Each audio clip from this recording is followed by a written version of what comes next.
A hard winter is coming, but new British Prime Minister Liz Truss shows the way to a brighter spring. The U.S. should follow suit, but won't for now.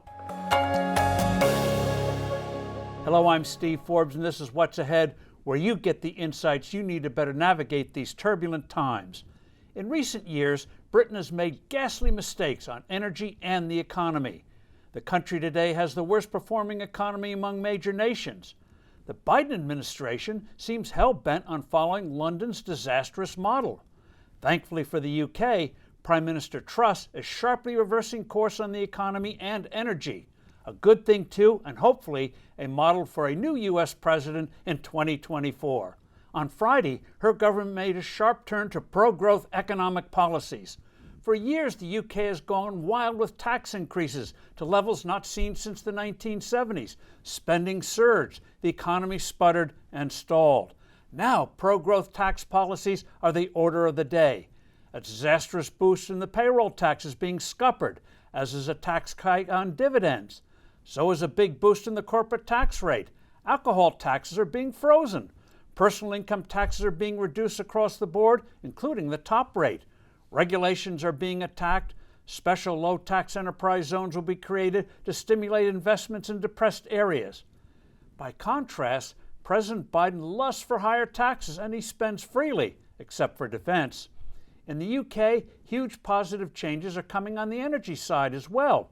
Since the early 2000s, the sceptered eye went all out for renewables, primarily windmills, but also solar panels. North Sea oil and gas investment languished. Today, energy alternatives account for 50% of the country's electricity generating capacity. North Sea oil and gas exploration languished. The country banned fracking, even though the UK has immense reserves of natural gas. Previous Prime Minister Boris Johnson mandated phasing out gas boilers for most British households. Consumers have been whacked with green taxes that now add almost 25% to household energy costs. British energy costs have skyrocketed. If Britain had tapped its natural gas reserves via fracking when the U.S. did, it would today be an exporter to Europe. If it hadn't gone so berserk on renewables, British households would have eminently affordable energy. Putin's gas cutoffs to Europe would almost be a non-event. Despite this miserable example, President Biden is meticulously following London's failed example. He continues to throttle oil and gas exploration and development. Green boondoggles are about to be lavishly financed. By contrast, Truss is ending the ban on fracking. She is pushing for robust expansion of oil and gas output in the North Sea. Back in the 1970s, Margaret Thatcher became Prime Minister.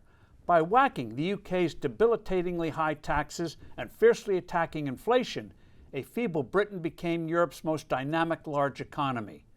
Ronald Reagan, who took office 2 years after Thatcher did the same for us. We truss, history will repeat itself here. I'm Steve Forbes. Thanks for listening. Do send in your comments and suggestions. I look forward to being with you soon again.